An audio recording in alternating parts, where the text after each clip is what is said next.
Dame un segundito, Luisa.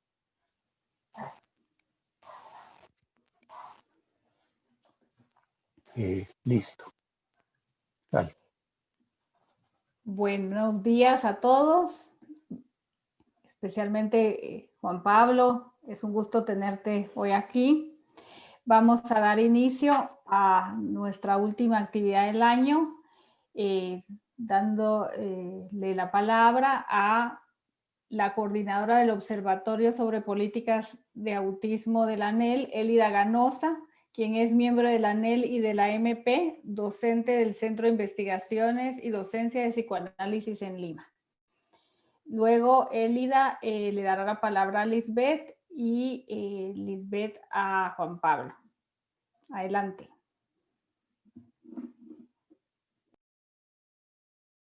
Elida. Elida, abre tu micrófono. Bien. Tengo la satisfacción de abrir este encuentro por el espacio de investigación de autismo y psicosis en psicoanálisis, que reúne a todos los grupos y espacios de investigación que sobre el tema del autismo inscriben su trabajo en las sedes de la nueva escuela lacaniana del campo freudiano.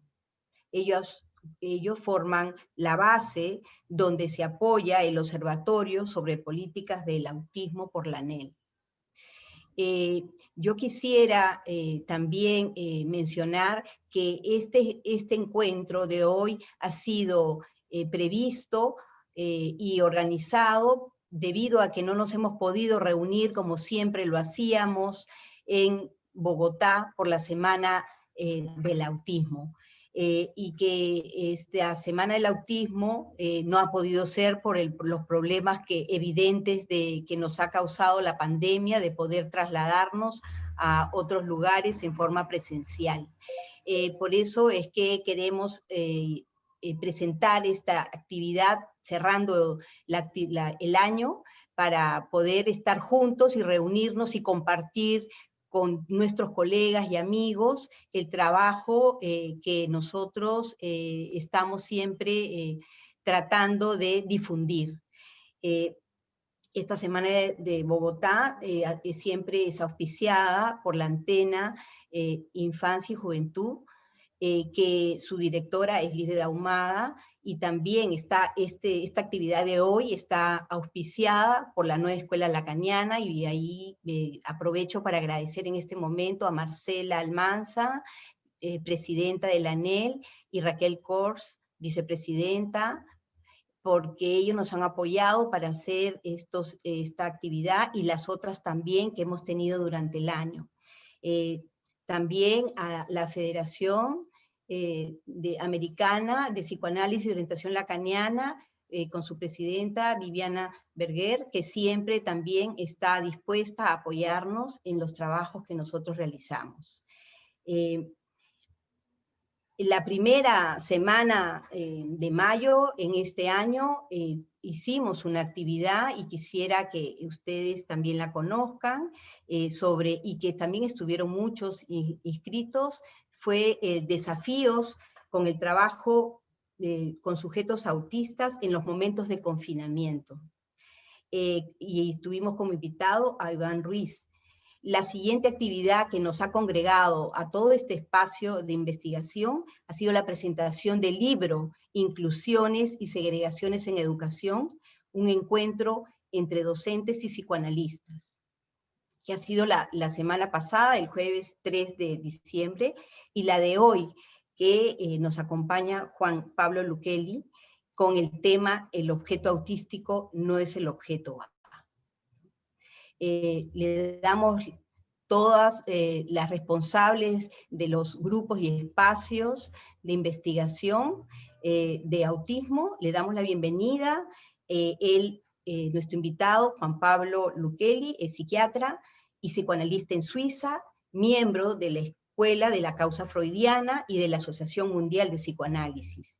Tiene una prolífera trayectoria de estudios académicos, de docencia, producción bibliográfica. Solo mencionaré que es doctor en psicoanálisis por la Universidad de París 8 y es enseñante de la Antena Clínica de Ginebra y profesor del Departamento de Psicopatología y Clínica Psicoanalítica de la Universidad de Rennes.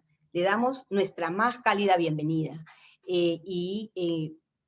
Antes de darle la palabra, le pasaré la palabra a Lisbeth Ahumada, que se va a referir a su producción, que nos tiene realmente muy pendientes y que todas vamos a tener que aprender rápidamente francés para poder leerlo, si es que no se hace pronto una traducción. Bueno, Lisbeth, te paso la palabra. Bueno, gracias, Elida. Simplemente para mencionarles que Juan Pablo Lucchesi ha publicado diversos libros y que le hemos hecho una propuesta: hacer un recorte de sus publicaciones, tomando en consideración los dos últimos libros. El primero, Autismo, ¿qué lugar para el psicoanálisis?, del 2018, prologado por Jean-Claude Maleval y publicado por Ediciones Michel. Y el segundo, de aparición muy reciente, hace unos meses, Introducción al objeto A de Lacan, prologado por Françoise Leguir y comentado por Françoise Ansermet, quien augura que este libro devendrá una referencia en el esclarecimiento de uno de los conceptos claves del psicoanálisis. Nuestra propuesta a Juan Pablo fue tomar en consideración su última contribución, es decir, la de la introducción al objeto A, y a partir de allí echar luz al campo clínico del autismo para esclarecer que el objeto A al que se dedica en ese libro no es el objeto autístico. Esta diferencia, nos parece, implica elucidar la lógica que está en juego con relación al objeto y a la subjetividad en general y al sujeto autista en particular. No siendo más, Juan Pablo, te doy la palabra. Activo el sonido, está bien, ¿no? Ok. Sí, está perfecto. Buenos días, mil gracias por la invitación. Estoy muy contento de estar en relación con el mundo hispánico. Espero que los que no son argentinos soporten mi acento argentino y espero que los argentinos soporten mi acento argentino de hace 30 años, porque hace tiempo que no estoy en Argentina. Y el otro problema es que hablo muy rápido, así que trato de hablar lo más despacio posible, si es que eso es posible. Efectivamente, me parece genial este ángulo de estudiar la diferencia entre el objeto A, que no se sabe muy bien qué significa, y objeto autístico, que tampoco se sabe muy bien qué puede significar. Es decir, como saben muy bien, la palabra objeto en psicoanálisis se presta a una gran polisemia.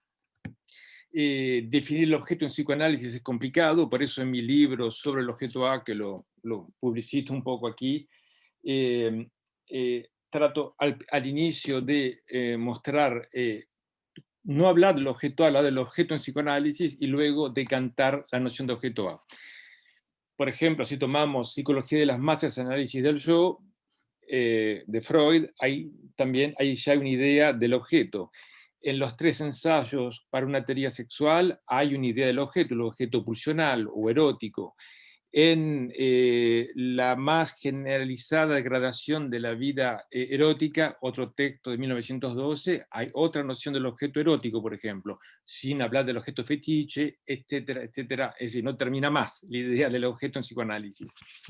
Pero está claro que hay algo en relación al objeto que se puede llamar parcial, que tiene una cierta relación con la repetición y que para Lacan es seguramente problemático. Tomemos, para citar solamente un solo ejemplo, cuando Freud escribe sobre la gradiva, tiene una noción, habla del amor justamente, al instante se hablaba de lo nuevo en el amor. Bueno, hay algo que refiere al amor, algo con lo cual Lacan seguramente no estaría de acuerdo, creo que nunca dijo nada Lacan al respecto, pero tendría que no estar de acuerdo, y es que el problema de Freud es que considera el amor en la gradiva como una repetición, es decir, el joven Norbert Hanold va a encontrar en Pompeya esta chica Zoe, pero en realidad la conoce de la infancia, etcétera, etcétera. Solamente se puede repetir. Y lo que propone Lacan es que al contrario hay algo justamente en el amor en particular, que no se repite y que tiene una cierta relación con este famoso objeto A. Así es que de esta manera en mi libro trato de, por un lado, hablar de lo que es el objeto en psicoanálisis, decantando esto, y luego dar lugar al objeto A. Y mi idea es que, contrariamente a lo que se dice y a lo que yo mismo decía antes, no avanzar la idea según la cual el objeto A sería una especie de consecuencia lógica en el pensamiento de Lacan, que necesariamente lo lleva a hablar de otra cosa que la preeminencia de lo simbólico y sería el objeto A. Evidentemente, no es que sea falsa esta idea. Mi idea es un poco más detectivesca en el sentido que encuentro de manera precisa cómo Lacan en un momento dado aísla el objeto A partir de algo que tiene que ver con una experiencia, si no es una experiencia clínica, pero ¿por qué no clínica también? Yo diría una experiencia simplemente como algo que no es necesariamente una necesidad teórica. Entonces, la idea es que nadie ignora, supongo, que Jacques Lacan, el psicoanalista francés, empezó a hacer Lacan con el estallido del espejo. No es que antes no hubiera escrito, escribió sobre el caso M, escribió sobre neurología en los años 20, por ejemplo, pero la novedad es el estallido del espejo, que surge de una primera ocurrencia en 1936 en Londres, pero es una comunicación oral, y en realidad es en 1938 que hace la primera publicación oficial, digamos, ¿no?, de lo que es el objeto A, el estadio del espejo. Y lo que se puede ver de manera bastante clara, y esto es lo que yo demuestro en otro de mis libros, porque es una trilogía en realidad, no es una trilogía de novela, pero bueno, es casi de novela, es un libro que publiqué en el 2017 que se llama De Lacan, de Vallon a Kojève, y en este lugar demuestro cómo Lacan extrae prácticamente todas sus observaciones de Henri Vallon. Henri Vallon es el psicólogo que ustedes conocen, supongo. Es justamente este psicólogo que llegó a ser profesor en el Collège de France, es decir, alguien muy importante, y que es él quien coordina la enciclopedia francesa sobre la vida mental, e invita a Lacan en el 38 a escribir algo sobre la vida mental, y Lacan saca, entre otras cosas, la idea del estallido del espejo. Es bastante interesante y genial porque se ve cómo hay dos enigmas. Por un lado, no se sabe muy bien por qué, siendo Vallon quien invita, muchos animales, siendo Vallon quien invita a Lacan, Lacan en ningún momento menciona a Vallon, y segundo, que es más que evidente que Lacan toma un montón de información de Vallon, si ustedes quieren, se copia de Vallon sin mencionarlo. Es sobre todo extraño porque primero Vallon lo invitó, y segundo, es lo que sabemos gracias a la Maligna de Rudinesco, que Vallon corrigió un montón, mucho la prosa de Lacan, que no era muy clara, un poco joven y apasionada, y corrigió bastante. Quizás a causa de eso Lacan no quiso mencionarlo, no se sabe. Lo importante es que hay un misterio, que es ese: ¿por qué no menciona a Vallon? El segundo misterio es por qué Lacan no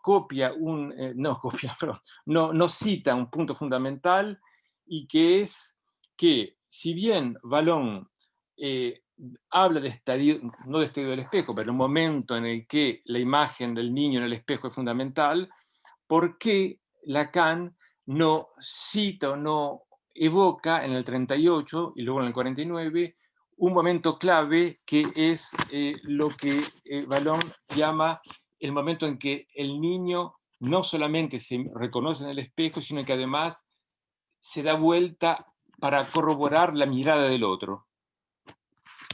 No digo más por el momento. Entonces, por un lado, les digo algo que ya he dicho antes, y por otro, avanzo con la novedad que aporto en mi libro, y es que Lacan deduce el objeto A de la observación, deduce de lo imaginario, el objeto A.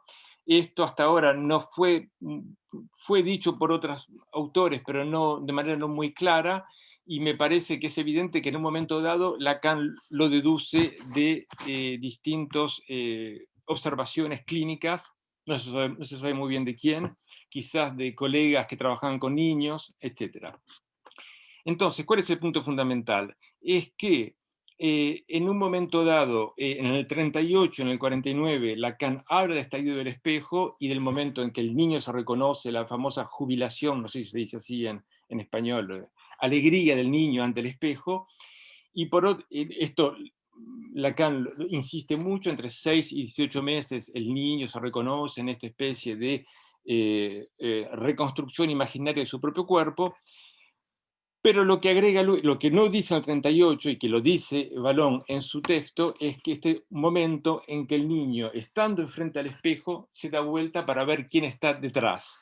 Lacan se refiere de distintas maneras, diciendo, es el momento en que el niño no solamente se reconoce en el espejo, sino que además trata de encontrar el asentimiento del otro, es decir, la mirada de este otro que está en algún lugar, y que ya no se trata solamente de que esté contento de mirarse en el espejo, sino que haya otro que diga que efectivamente es él, que él reconoce en el espejo. Entonces, se puede ver que, por ejemplo, hasta 1960, Lacan nunca se refiere a este aspecto fundamental que está ya en Vallon en los años 30. Es en el informe de Lagache que por la primera vez en 1960 Lacan se refiere a este momento fundamental. Se los cito para que, si les interesa, en los escritos en español, página 658, es un poco oscuro como de costumbre en Lacan, cito, pues el otro, en mayúscula, en el que se sitúa el discurso, siempre latente en la triangulación que consagra esa distancia, no lo es tanto como para que no se manifieste hasta en la relación especular en su más puro momento. Repito, en su más puro momento. 2 puntos. En el gesto por el que el niño en el espejo, volviéndose hacia aquel que lo lleva, apela con la mirada al testigo que decanta, por verificarlo, el reconocimiento de la imagen del jubiloso asumir, donde ciertamente estaba ya. Como de costumbre no se entiende muy bien, pero bueno, hay que leerlo varias veces. El momento es clave, la palabra gesto, y el momento de volverse hacia atrás. Les cito Vallon en el texto que les evoqué al instante, Les origines du caractère chez l'enfant, los orígenes del carácter en el niño, dice, en el momento que el niño se da vuelta, esto bien antes que Lacan lo diga, el gesto de atribución, quien llevó la imagen al objeto, dice que, por ejemplo, cuando el niño, hay una persona adulta detrás y se da vuelta para ver la persona que está en el espejo. El gesto de atribución que llevó la imagen al objeto y que traduce su justa posición en identidad, no tuvo como punto de partida la intuición previa de esta identidad. Esta intuición, al contrario, es la consecuencia de este gesto. El gesto la prepara, le trazó la vía. La preparó, le trazó la vía. Es un poco oscuro también, pero bueno. Él coincide con la palabra gesto que se encuentra en Lacan y esta idea de que ciertamente estaba ya. Dicho de otra manera, esta presencia del otro estaba ya condicionando la percepción que tiene el niño en sí mismo frente al espejo y frente a la identidad de lo que puede reconocer en lo imaginario. Lo que me parece increíble e interesante es por qué Lacan espera hasta 1960 para hablar de este famoso gesto. Traten de seguirme porque es el punto capital de la demostración, en realidad. ¿Por qué espera hasta 1960? ¿Por qué no lo dice en el 38 o en el 49 cuando reedita, publica El Estadio del Espejo? Y aquí viene lo que aporto como novedad ahora. Ustedes saben muy bien que la idea de Lacan del objeto A comienza a introducirse poco a poco, seguramente en la época del seminario sobre la angustia. La angustia es del 62 al 63. Dicho de otra manera, hay algo que se prepara, un terreno que se prepara desde 1960, 61, 62 para justamente poner el dedo en el punto este fundamental, y es que lo imaginario no es suficiente, lo que es fundamental es este condicionamiento otro, digamos, simbólico, si les parece, de la incidencia del otro en el niño. Y la pregunta que uno se hace es, si lo que dice Lacan es verdad, si lo que dice Lacan es el más puro momento, el método más puro de la relación del niño, del sujeto al espejo, ¿por qué no lo dice en el 38 o en el 49? ¿Por qué espera hasta el 60 para decirlo? Si es el más puro momento. ¿Se entiende? Entonces, lo que me parece fundamental es que aquí Lacan vuelve a un cierto interés hacia lo que se llama la psicología experimental. Yo creo que habría que escribir un libro, y si eso no es un libro, es una tesis, que tendrá que llamarse Lacan y la psicología experimental. Porque ustedes saben muy bien que uno diferencia psicoanálisis de psicología, la psicología casi como siendo a veces lo opuesto del psicoanálisis, pero aún más la psicología experimental, es algo como científico, cognitivo, Pavlov, etc. Sin embargo, Lacan se interesa mucho en la psicología experimental. Se interesa en Pavlov justamente, cita mucho a Vallon, cita mucho a Piaget, cita mucho a Bühler, a Kohler, etcétera, etcétera. De manera que Lacan y la psicología experimental tendría que ser un tema de tesis en América Latina o en Francia, poco importa. Es una idea. Si no la hacen otros, pues quizás lo haga yo cuando tenga tiempo. Entonces, lo que me parece fundamental es este aspecto. Y entonces decimos, bueno, mi hipótesis, se los digo ya, es que Lacan deduce entonces la idea del objeto A partir de este gesto que descompleta la imagen del sujeto en lo imaginario, en el espejo. Ahí donde hay un yo que se reconoce fácilmente, hay algo que lo descompleta, lo condiciona, lo modifica, etc. Se los puedo leer cuando de nuestros antecedentes, en español de nuevo, Lacan habla de este aspecto, dice, lo que se manipula en el triunfo del hecho de asumir la imagen del cuerpo en el espejo, hablo de lo mismo, es ese objeto, qué objeto no se sabe, pero bueno, ese objeto evanescente entre todos, por no aparecer sino al margen, es decir, al margen de la imagen justamente, dos puntos, el intercambio de las miradas, intercambio de la mirada entre el niño que está frente al espejo y el adulto que está atrás, o el otro, si se quiere.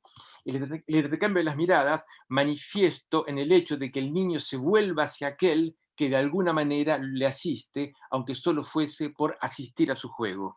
Aunque solo sea por asistir a su juego, esta mirada hacia el otro es fundamental y capital, y es lo que realmente introduce el ser hablante, como se dice, en el lenguaje, y no el lenguaje como sí, en sí mismo. Entonces, volveré sobre el caso, ¿no? Pero uno se pregunta, entonces, si es tan fundamental este momento capital que Lacan recupera en los 60, en el estadio del espejo, en el más puro momento, ¿por qué no lo ha dicho antes? Entonces me pregunté, si Lacan espera hasta el 60 y cuando publica el artículo sobre el informe de Lagache, es decir, el modelo ¿cómo se dice? El modelo óptico, sería interesante de ver en qué momento Lacan introduce al origen este modelo óptico. Y este aquí que ahí donde introduce Lacan el modelo óptico que recupera en el 60 es nada más y nada menos que en el 54, en el seminario 1, cuando trata explícitamente del caso Dick. El caso Dick de Melanie Klein. El caso Dick, que es nada más y nada menos que un caso de autismo, como por casualidad. Entonces, yo hace 30 años en Buenos Aires consideraba a Dick como un caso de psicosis, por supuesto, como era lo que se enseñaba en ese momento, pero es evidente que no es un caso de psicosis, que es un caso de autismo, que hay todos los elementos, que Lacan, dicho sea de paso, nunca dice psicosis en el seminario, y que, dicho sea de paso también, Melanie Klein es bastante reticente a llamar a este caso psicosis. Dice, llamémoslo psicosis porque, en fin, no nos queda otra, pero es incluso diferente de la psicosis que uno puede llegar a ver. Y es entonces aquí que Lacan, hay algo bastante genial y un poco anecdótico, que es lo siguiente.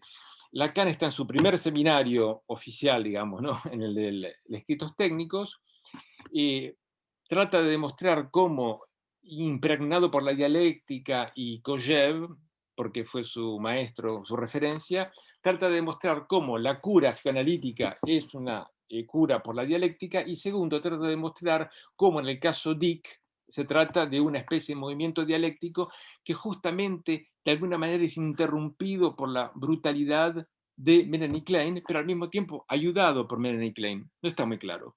Entonces trata de demostrar cómo Melanie Klein, de manera brutal, ¿se acuerdan de esto? Le encaja, como se dice en español, el trencito, el tren, etcétera, etcétera, cuando el niño no sabía nada de todo, de ser un pobre inocente niño que va lo de Melanie Klein. Y ahí, entonces, lo que no fue publicado en el seminario 1, en la versión oficial, digamos, es toda una clase entera, donde hay un intercambio con una joven, Gelinier, Marie-Cécile Gelinier, una joven de 30 y pico, digamos, quien está encargada de hablar del caso Dick. Entonces, la joven en cuestión habla del caso Dick, leído en inglés, y entonces la joven dice, la participante dice, justamente el niño no sabía nada, no hablaba, solamente sabía decir dos palabras, tren y estación de tren. Entonces Lacan le dice, todo esto no apareció en el seminario, Lacan le dice, pero ¿qué está diciendo? Tenga cuidado porque si lo que usted dice es fundamental, ¿está segura que realmente dice? Porque eso cambiaría todo, dice. Y esta joven dice, por supuesto, mire, lee el artículo, dice, las únicas palabras que sabe decir es tren y estación. Un minuto después, Lacan no sabe muy bien qué hacer con esta historia y dice, bueno, finalmente no tiene mucha importancia. No tiene mucha importancia cuando en realidad es fundamental, justamente. ¿Por qué? Porque, con esto avanzo un poco en el tema del autismo, lo que es fundamental es apoyarse sobre lo que ya funciona en el autista. Y si lo único que funciona en el autista es su interés específico, digamos, por los trenes y las estaciones, mejor apostar a eso y no introducirle nuevas cosas que el niño la va a tratar como algo intrusivo, justamente.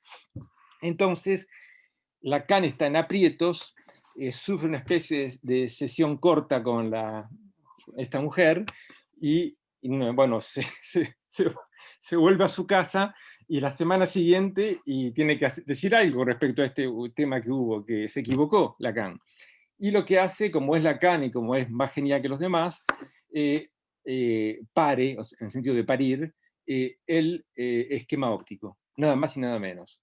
¿Y qué es el esquema óptico? Una cosa un poco que parece complicada, pero dice que si hay una percepción de la imagen del cuerpo, etcétera, etcétera, entera, agradable, perceptible, es porque existe en algún punto otra mirada. Genial. Entonces, a tal punto que Lacan dice, si hay una cierta modificación de esta mirada del otro, la percepción de sí mismo justamente está perturbada, etcétera, etcétera. Me parece absolutamente genial, que justamente, ¿por qué me parece genial? Porque entonces lo que dice él es que este pobre Dick, el problema es que es como no tiene esta otra mirada, no puede jugar, no tiene una percepción socializada del juego, por ejemplo. Él dice, este niño no sabe jugar.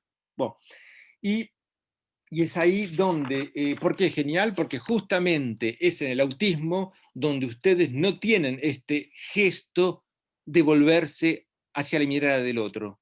¿Entienden? Es ahí, es lo que falta en el autismo, que Lacan lo pone a las luces en el 54, no teniendo él mismo una gran experiencia con el autismo, dicho sea de paso. Sin embargo, hay esta percepción genial.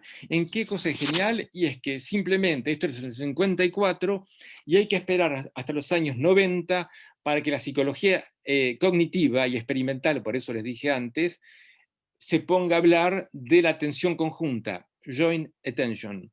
Es decir, que la idea de la psicología cognitiva es que para interesarse en el mundo, para introducirse en lo simbólico, vamos a decir, lo fundamental no es que uno, el bebé, por ejemplo, está en relación con el mundo, sino que el bebé se refiera a la mirada de otro y a la significación que este otro da del mundo.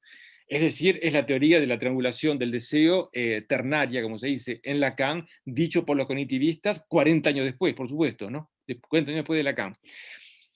Por la pequeña anécdota escolástica, quería decirles que Lacan habla de esto en el Seminario de la Angustia, justamente donde empieza el objeto A, donde dice, sepan que dos veces habla de esto, dos veces, este momento, este gesto fundamental del cual ya les he hablado, donde el niño se vuelve hacia el otro. ¿Qué ocurre? Que si no se vuelve hacia el otro y queda demasiado capturado por la imagen propia sin hacer participar este otro, se terminó todo. Es la psicosis. Léase, es el autismo, si uno quiere. Bueno. Y para el pequeño aspecto escolástico, les digo que no sé en qué página del seminario sobre la angustia en español, en la edición francesa es en la página 142, en un momento Lacan dice, hay la nutation de tête. En español en francés fue escrito, Miller se equivocó, mutación de cabeza, mutación de tête. No es una M, es una N. En español, por supuesto, se tradujo exactamente lo mismo que en francés, con el mismo error, y se pone, hay una mutación de cabeza no quiere decir absolutamente nada, es ridículo. La palabra en francés es nutation, N-U-T-A-T-I-O-N, que quiere decir el giro de la cabeza.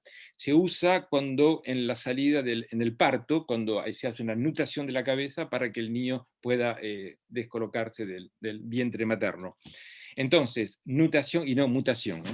Entonces, lo que es fundamental es cómo puede ser que Lacan perciba ya en los años 50 que hay algo en la mirada del otro que no funciona y que condiciona el caso en particular, Dick, y que es un caso de autismo, y que 40 años después, con toda la ciencia, la resonancia magnética y todo lo que se les ocurra, la psicología cognitiva lo descubre, entre comillas, cuando fue descubierto 40 años antes. Es bastante sorprendente. Pero así todo, el tema es cómo puede ser que estemos frente a la idea que lo que se percibe, en todo caso, de una percepción, digamos, que construye el sujeto, pase a través del otro y la mirada del otro en particular, ¿no? Es por esto que los cognitivistas hablan de mind blindness, es decir, ceguera mental, y la idea de cognitivista es que hay una ceguera mental en el autismo y que no puede percibir el otro, la mirada del otro que lo conduce a incorporar el mundo simbolizado, y que por eso es autista, y es lo que ellos llaman la teoría del espíritu. Quiere decir la capacidad de estar en contacto y en relación con el otro de manera empática, etcétera, etcétera, socializada, el deseo del otro, vamos a decir, pero no utilizan este término, y es por eso que bueno. Entonces, para decir que si ustedes siguen esta idea, les voy a pedir que Adolfo muestre el primer esquema. Con esto van a ver algo que va a hablarles un poco más. Es el esquema 1,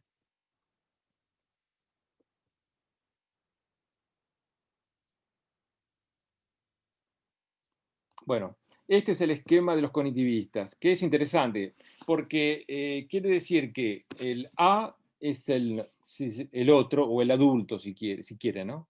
¿Por qué no? Ese es el sujeto, si les parece, porque no, el niño, el bebé, y el cuadrado es el mundo, en tanto representación, significación, una lámpara es una lámpara, un auto es un auto, la mamá es la mamá, etc. Entonces, lo que dicen los cognitivistas, que descubren 40 años después, es que si yo tengo un acceso al mundo, nunca puede ser un acceso directo, va a ser un acceso a partir de la mirada del otro, de la significación que el otro da a este mundo.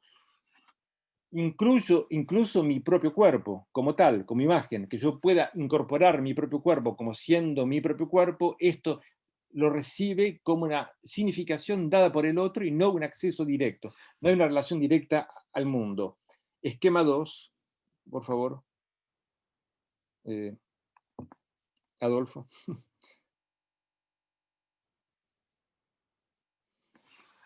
Les indico aquí que es el modelo óptico, evidentemente, donde tienen, por un lado, el sujeto, vamos a decir, ¿no? Y la imagen, su propia imagen, digamos, y la imagen no es en el cuadradito, en el IA que ven en la segunda parte, sino en el A, que es el espejo, el miroir, ¿no? El espejo. Y que esta percepción del mundo, pero teniendo en cuenta que el cuerpo propio es una parte del mundo también, como el auto, como la mamá, como el papá, está, ¿cómo se dice?, garantizado por la mirada de otro, es decir, el ojo que ven aquí arriba. No sé si perciben que en el esquema óptico de Lacan hay dos ojos, entre comillas, o si quieren, una visión que es la del sujeto y otra del otro que está ahí para dar una significación a eso que está ahí. No hace falta entrar en detalles de qué significa. Lo importante es esto, hay dos ojos, si se les parece, el del sujeto y del otro en particular. El tercer grafo, esquema, Adolfo, por favor. Digo que no hay que ser Einstein para darse cuenta que el esquema óptico de Lacan y el esquema de los cognitivistas que descubrieron 40 años luego es exactamente el mismo.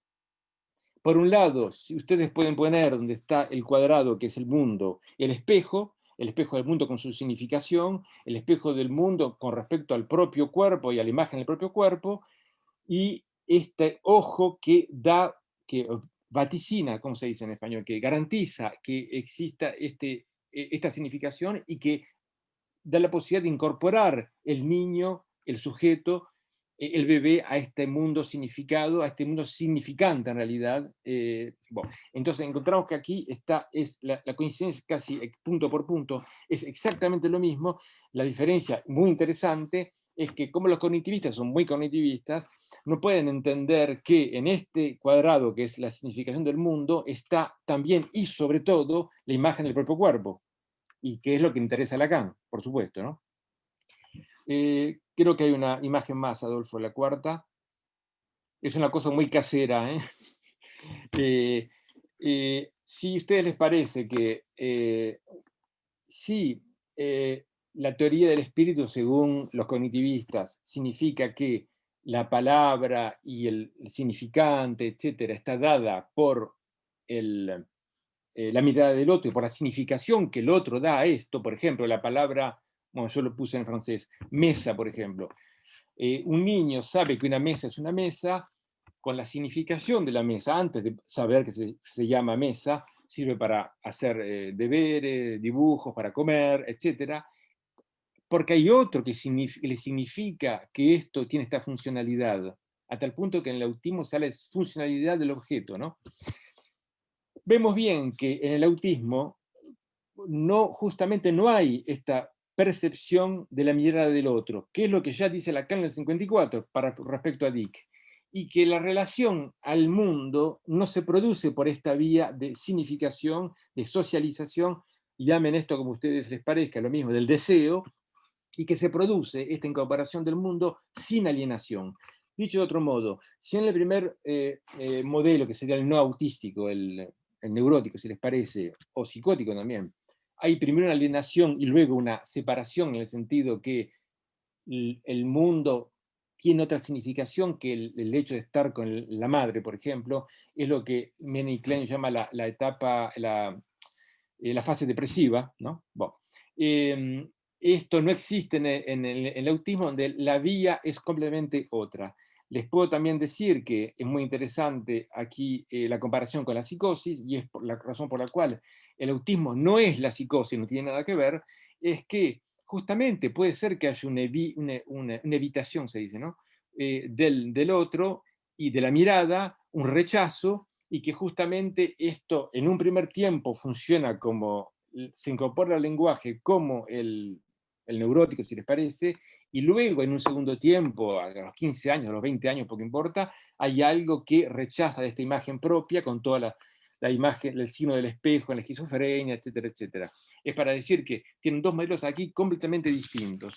Podemos dejar las imágenes ahora. ¿Qué quiero decir con esto? Que del vamos, el objeto A, si el objeto A se deduce de esta relación tercera al otro, es lo estrictamente opuesto, diametralmente opuesto a lo que ocurre en el autismo. No hablo de objeto autista, digo autismo. El autismo, pero prácticamente lo dice Lacan en los 50, así que no se puede no ver eso. El autismo es justamente con esta mirada del otro no significa nada.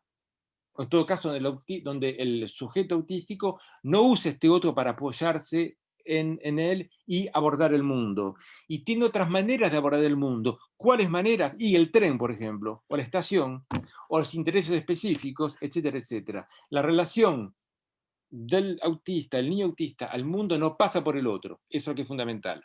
Entonces, del vamos hay algo que está completamente diametralmente opuesto. Termino la primera parte de mi charla y paso rápido a la segunda para que no sea demasiado largo. ¿Qué es el objeto autístico? Evidentemente, si con respecto al objeto en psicoanálisis no sabemos muy bien de qué hablamos, objeto erótico, fetichista, narcisista, en fin, objeto A, en fin, no se sabe muy bien de qué se habla, no crean que el objeto en el autismo es mucho mejor. Se habla del objeto autístico y no se sabe muy bien de qué se está hablando. Uno tiene una idea que puede ser algo como esto, por ejemplo, ¿no? Y que el niño lo toma así en su mano, ¿no es cierto? Habría que hacer tabula rasa y olvidarse de todo y preguntarse qué es el objeto, qué sería el objeto autístico. Se podría decir que se habla simplemente en el autista, en el niño autista en particular, por supuesto, pero también en el adolescente y el adulto, de una tendencia bastante constante que se tendría de la necesidad de tener un objeto material en general, constantemente o casi a su disposición. Es lo fundamental en el autista. No hace falta hacer una metafísica del tema, es fundamental que tenga esto, puede ser una goma, por ejemplo, puede ser, yo tenía un paciente autista de 20 años que tenía una goma todo el tiempo, y la hacía girar todo el tiempo así. Entonces, ¿por qué digo esto? Porque la que introduce el tema del objeto autístico, y está bien que lo haya hecho, por supuesto, es Tustin, Francis Tustin. Enseguida hace una lectura absolutamente condicionada por el kleinismo, etcétera, etcétera, abre los objetos malos, el objeto malo, que es el objeto autístico, es el objeto malo, de los cuales el niño tendría que deshacerse. Para ella el objeto autístico es una parte del cuerpo del niño justamente, pero del cual tendría que separarse, una especie de separación de fase depresiva, como diría Melanie Klein, y hasta el punto que va tan lejos que, por ejemplo, estipula que el objeto autístico es por definición duro. Bueno, ¿sabes de dónde viene eso? Tiene que ser duro. Bueno, entonces, como dice Mareval, no es muy complicado darse cuenta que puede hacer una lista eterna de objetos autísticos donde son todo menos duros. Por ejemplo, la goma en cuestión no es dura en absoluto. No es eso lo que caracteriza. Tustin va más lejos en lo imaginario, digamos, ¿no? Es decir, en el mal sentido. Da un ejemplo de un niño que tiene un autito cuando va a verla a ella, y justamente cuando se le logra sacar el autito de la mano, se ve que la mano está toda impregnada de las marcas del autismo, del autito, ¿no? Y que eso muestra hasta qué punto el objeto autístico forma parte del cuerpo, en continuidad con el cuerpo, etc. Me parece que esto es un equívoco y que justamente Mareval, en uno de sus textos, ahora no me acuerdo cuál, explica muy bien, como por ejemplo, como esto está copiado un poco del objeto transicional también, explica muy bien cómo el objeto autístico no tiene nada que ver con el objeto transicional. Comenzando por el hecho de que justamente si uno trata de entender qué es el objeto transicional, porque se dan cuenta que la palabra objeto es polisémica en psicoanálisis, objeto transicional, había olvidado, si uno toma y lee Winnicott, él lo que dice, el objeto transicional está muy bien, pero lo fundamental y ante todo es el espacio transicional. los fenómenos transicionales que condicionan justamente los objetos transicionales. El objeto en tanto tal es lo de menos, puede ser un pedazo de lana, es lo de menos. Lo importante es lo que ocurre entre el niño y su madre, por ejemplo. Si quieren, en esa imagen que mostré antes, entre los ojos del niño y los ojos del adulto también. Y que ahí hay una separación. Dicho de otra manera, lo que me parece fundamental es que dejemos de lado el aspecto demasiado imaginario del término objeto en autismo. Puede ser cualquier objeto también. Y aquí lo que es importante es que, de la misma manera que he dicho que el autista no toma la mirada del otro para significar el mundo, se puede decir también que no solamente no funciona de esta manera, sino que funciona exactamente al revés de lo que piensa, de la manera en que funciona el sujeto no autístico. ¿Qué quiere decir con esto? Que, como dice el enemigo del psicoanálisis, Motron, que es un canadiense, es un francés en realidad, dice, por ejemplo, el lenguaje en el autista opera exactamente al revés que en el no autista. El niño no autista primero aprende a hablar y bien después aprende a leer, por ejemplo. En el autista es exactamente lo contrario. Primero lee, sobre todo el tipo Kanner, y luego habla. Primero reconoce las letras y luego puede ponerse a hablar sobre las letras. Primero reconoce las palabras, azul, rojo, y luego puede ponerse a decir azul, rojo con el tiempo. ¿Qué quiero decir con esto? Que lo que me parece fundamental es que hay algo en la percepción, digamos, que tiene el no autista de la mirada del otro, que tiene que ver con imprevisible, tiene que ver con lo que no está calculado, tiene que ver con una cierta opacidad referencial, pueden tomar este término que es interesante, opacidad referencial, lo que se llama el malentendido, el equívoco. Hablamos, pero no sabemos de qué hablamos en realidad. ¿Y por qué? Porque hablamos en relación a lo que el otro piensa que lo que uno dice es correcto, pero en realidad no es necesariamente eso. Uno puede hablar de la lengua española y hablar de cosas distintas, etcétera, etcétera. Y justamente este aspecto imprevisible es lo que no funciona en el autista y que no soporta el autista. Y este aspecto imprevisible, el famoso qué voy de Lacan, es lo que tenemos como punto fundamental. Que define el no autista y que es un problema en el autista. Aquí termino y les digo qué es lo que pienso con respecto al objeto autístico y cuál es la definición que me parece la más aproximada del objeto autístico y para qué sirve el objeto autístico. Como siguiendo el gesto justamente de Mareval, trato de interesarme en lo que dicen los autistas sobre el objeto autístico.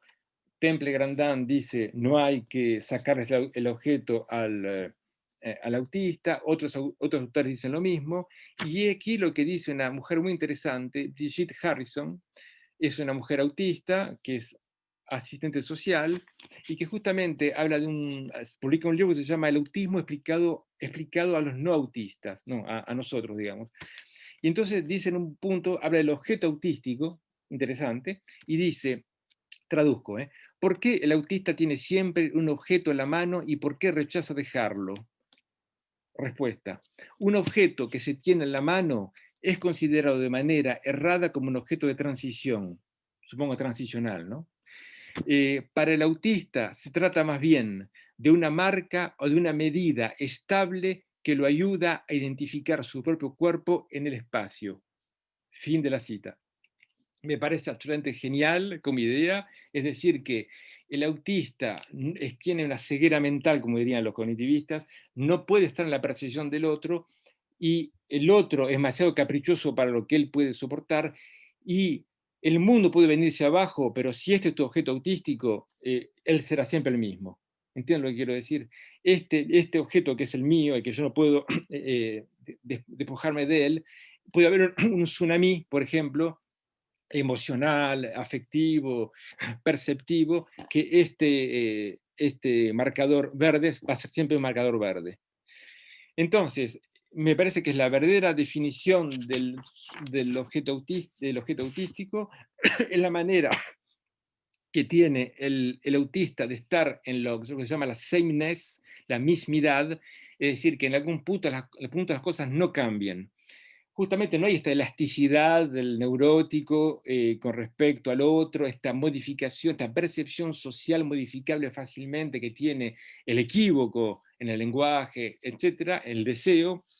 Lo que hay es otra cosa, una percepción y un funcionamiento para una especie de borde, como diría Eric Laurent, me parece que está, yo lo digo en español, Eric Laurent, cuando habla del borde, para decir que el autista se fabrica este mundo y que justamente el objeto autístico, lo digo porque lo llamamos así, ya es un comienzo de borde en el autista, es decir, de construcción del mundo que no pasa en absoluto para mirar del otro y por el deseo del otro.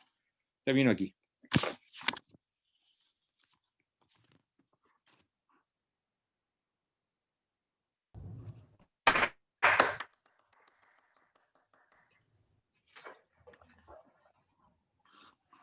Gracias, Juan Pablo. Vamos a hacer una dinámica de las preguntas. Luisa, ¿estás por ahí? Y aquí estoy. Sí, entonces, bueno, tenías que explicar más o menos la dinámica para que podamos plantearle las preguntas a Juan Pablo. Sí, vamos a dar inicio con preguntas que hemos preparado los responsables del observatorio en los diferentes sitios donde se ubica la ANEL.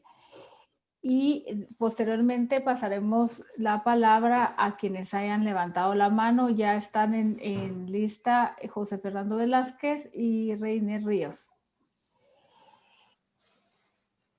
Bueno, entonces yo le daría la palabra primero a Rosa Lagos, responsable del grupo de la espacio de investigación de autismo y psicosis en Santiago. Ok, no, espero que me escuchen, ¿sí? Bueno. Sí se escucha.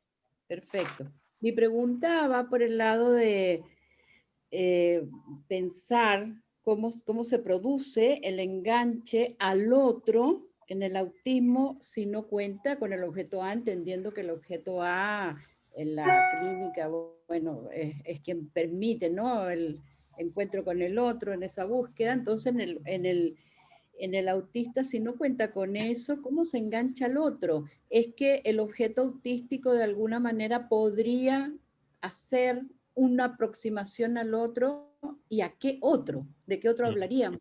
Exactamente. Es la pregunta clave, creo, en todo esto. Porque, sí. bueno, digamos, en cierto modo, depende cómo se lea esto que dije del gesto, en cierto modo, efectivamente, bueno, el objeto A es una consecuencia del encuentro con el otro, con el deseo del otro, cuando uno no es autista, vamos a decir, ¿no? También es un misterio un poco qué significa eso, ¿no? Pero bueno. Y exactamente, ¿qué ocurre en el autista? Lo que es una cosa bastante genial es que mismo a nivel de las ciencias cognitivas, neurociencias, digamos, el bebé que tiene signos de autismo ya a los 12 meses, por ejemplo, no se sabe muy bien qué ocurre entre los 12 y los 24 meses. Mismo a nivel científico no se sabe ninguna idea cómo hace el niño para justamente ponerse en cierta relación con algo que no es el otro precisamente. Y con respecto a que generalmente es, por ejemplo, si ustedes tienen un niño de 12 meses, ¿no?, un bebé de 12 meses, y no saben muy bien que podrá tener algún problema, hay dos cosas fundamentales que que se ven en el autista y que luego se confirma que era autista. Es primero, una cierta torpeza motora, dificultad, por ejemplo, andar en cuatro patas, un poco difícil, gatear se dice, ¿no? Y lo otro es el gran interés que tiene por todo lo que es visual. Por ejemplo, si ustedes dan algo visual que se ilumina a un bebé normal, digamos, les interesa un poco, pero dura máximo un minuto. Al minuto lo dejó, ya no le interesa más. Un bebé autista puede pasar 15 minutos mirando algo más incluso, absolutamente capturado por ese estímulo visual sensitivo importante. Entonces, la idea es que el niño autista está cerrado, digamos, al otro, en tanto enganche al otro, al deseo del otro, pero está abierto, digamos, o demasiado abierto quizás, a otro tipo de experiencias que sí lo sitúan con respecto al mundo. ¿Por qué no? Percepciones particulares, sensaciones perceptivas táctiles, sobre todo muy visuales, por ejemplo. Me acuerdo una vez un niño que tenía en consulta que en el hospital en Francia, y se pegaba al vidrio de la ventana. Bueno, digo típicamente los autistas que se pegan a la ventana, y en realidad no era eso, es que enfrente había una cruz de verde, iluminación de luces de una farmacia. Entonces, ¿cómo se dice? ¿Cómo se dice en español? La tía. Bueno, entonces, no era que el vidrio ni el espejo le interesaba, era la cuestión de la percepción, y ese era un punto fundamental. Tenía una especie de ritual. Cuando entraba, iba a la farmacia, estaba enfrente, miraba a la farmacia de enfrente, y que luego podría jugar, etc. Pero esos estímulos a los cuales esta construcción de una especie de borde, como diría Éric Laurent, es fundamental, y es ahí donde se engancha de manera distinta el autista. Y es por eso hay que respetar todo eso, a tal punto que este Motrón que cité, que Maleval se interesa mucho en él, yo también hablo mucho de él, es que él dice, no solamente los comportamientos un poco extraños del autista, repetitivos, no solamente no hay que impedirlos, bueno, hasta ahí nos entendemos, ¿no? Sino que es más, hay que, ¿cómo se dice?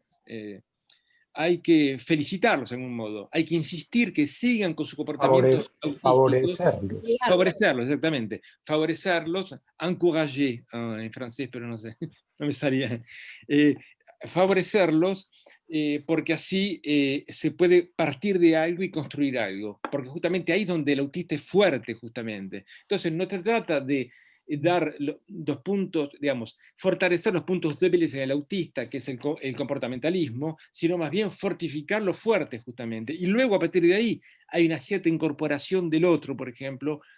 Poco importa que sea un otro imaginario, no, poco importa, de los otros, digamos, que se hace por otras vías, justamente, que no tienen nada que ver con el lenguaje tal como nosotros entendemos que significa el lenguaje. No hablo del lenguaje escrito, evidentemente, lo que el psicoanálisis llama el lenguaje, y lo que los cognitivistas, lo digo para, lo llaman los prerequisitos del lenguaje. Son bastante astutos, no son tontos los cognitivistas, no crean que porque no son lacanianos son tontos. Dicen, la cosa es el lenguaje, hablado, etc. Y otra cosa son los prerequisitos del lenguaje. ¿Cómo hago yo para incorporar el lenguaje como tal? ¿Cómo puede ser que uno lo incorpore y el autista no, por ejemplo? Etcétera, etcétera. Y lo que los lacanianos llaman el lenguaje no es el lenguaje escrito, ni tampoco es eso, los significantes, justamente. Es este cuadrado que vieron en el esquema anterior. Gracias. Bueno, voy a hacer que planteen sus preguntas, unas 2, 3, para que puedas agruparlas, si no, no vamos a terminar y te vas a cansar. Entonces puedes hacer... No me canso nunca, es mi síntoma. Ah, qué bueno. Bueno, es un buen síntoma, es saber hacer con el síntoma. Bien. Por ahora funciona. Sí, bueno. Elida, yo estoy anotando personas que han levantado la mano por si da tiempo después de que realicen las preguntas los responsables de los observatorios. Así es, bien, de los grupos y espacios de investigación. ¿Ya? Bueno, le daré la palabra a María Elena Lora, de Bolivia, responsable de la plataforma de Bolivia, La Paz, Cochabambas, Tarija, Santa Cruz. A ver, María Elena. Hola, ¿cómo están? Buenas tardes. Gracias, Juan Pablo. Sí, buenas tardes. Por haber compartido, y creo que ya mi pregunta está ya le diste la respuesta. De todas maneras, sí, la formulo como un comentario tal vez, pues pensando como que frente a este hecho de que no hay, en la perspectiva de lo que tú señalabas en el autismo, no hay una cesión del objeto pulsional. Por otra parte, sabemos que no hay una extracción del famoso objeto A. Entonces, sería posible pensar los objetos autísticos, decía, como otros modos de relación para habitar ese cuerpo que es extraño y que es sufriente para ese sujeto. No sé, ese es por ese lado. Sí, absolutamente. Sería como ¿cómo decir? La primera vía de acceso a otra cosa a partir de un borde pulsional, porque por supuesto, quizás fui demasiado cognitivista y no les dije que hay evidentemente todo un aspecto, es decir, cuando Tustin dice que el objeto deja la marca, tiene su interés. Por ejemplo, si consideren el interés de muchos autistas, niños, adolescentes, por los cepillos, ¿no? Los cepillos. Muchas veces el cepillo de dientes, y qué hacen, y justamente lo pasa por las encías, entonces una especie de repetición permanente. Bueno, uno puede decir, el no autista también se hace crujir los dedos, y bueno, pero es otra manera de relación. Entonces hay algo del cuerpo fundamental, y lo que se ve mucho en los niños autistas, bebés autistas, niños autistas, que por ejemplo, un ejemplo, si duermen, tienen que dormir siempre con la cabeza pegada a una pared o algo así, en serio, que mismo durante la noche el mundo siga estando ahí, digamos, y no que se vaya en qué, se vaya en qué, en la relación justamente a un otro que no existe. Dicho de otro modo, el no autista puede decir que la mamá es la mamá, con todo lo que puede tener eso de inquietante, etcétera, etcétera, ¿por qué no? Pero también, mal que mal, es la mamá. Está significada como la mamá, el for da, etcétera, ¿no? Es fundamental. Dicho sea de paso, cuando Lacan insiste sobre, cita a Vallon, pero creo que se equivoca, es Piaget, en Seminario 11, dice, en el Fordat, dice, cuando Vallon, Piaget creo que es, cuando el bebé dice, no es hacia donde la mamá podría irse, que él se mira cuando puede llegar a volverme, ahí donde por última vez la vio. Es decir, en el borde de la cuna, digamos, ¿no? Es decir, como ya significantiza la ausencia de la madre de esta manera. Justamente lo que no funciona en el autista. Y que justamente en lugar de mirar el borde de la cuna, vamos a decir, lo que existe, por ejemplo, está pegado a la pared, o incluso los niños autistas que duermen con el objeto en cuestión, toda la noche, por supuesto, no toda la vida, pero durante un tiempo, por ejemplo, bastante tiempo con el objeto en la mano.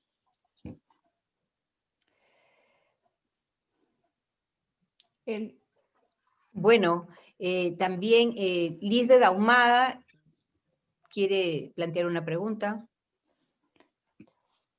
Sí, aludiste al tema del cuerpo.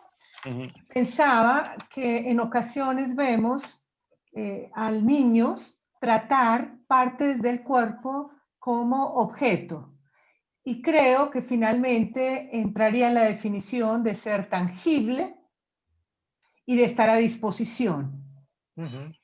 Quisiera saber tu opinión porque encuentro en la clínica, me he encontrado con una cierta dificultad porque finalmente un objeto que esté fuera del cuerpo pareciera facilitar en todo caso una relación más mediado por esa distancia.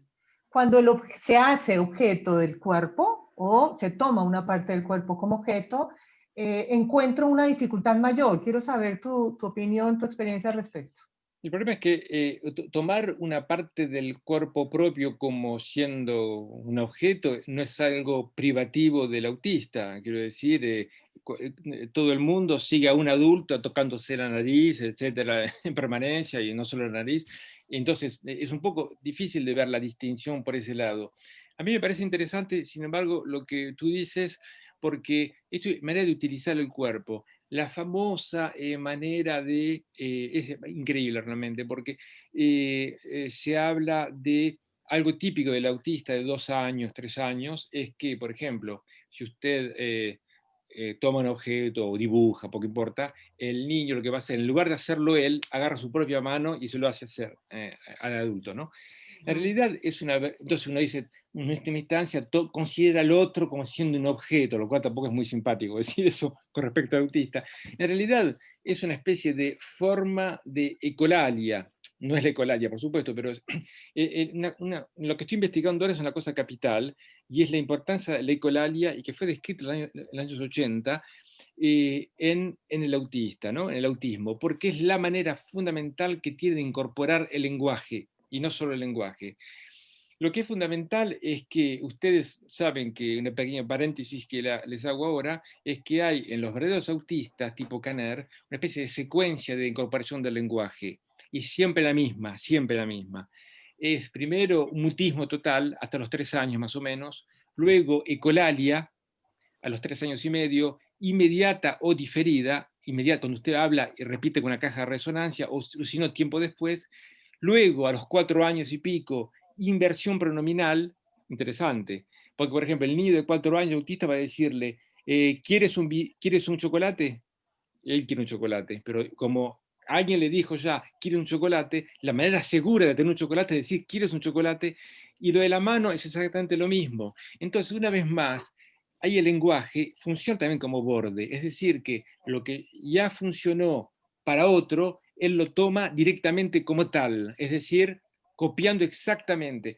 Y lo que dice un tipo que cita Malevalde, muy interesante, un americano, Prisant, Barry Prisant, es decir que cuando el niño primero hace la ecolalia y luego hace la inversión pronominal, en realidad la inversión pronominal es también una ecolalia, pero es una ecolalia diferida.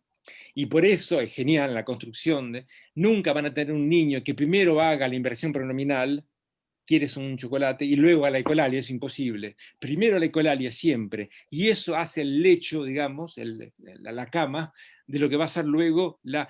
Entonces me parece que esta modalidad tiene que ver con la incorporación del propio cuerpo, el cuerpo del otro, etcétera, etcétera.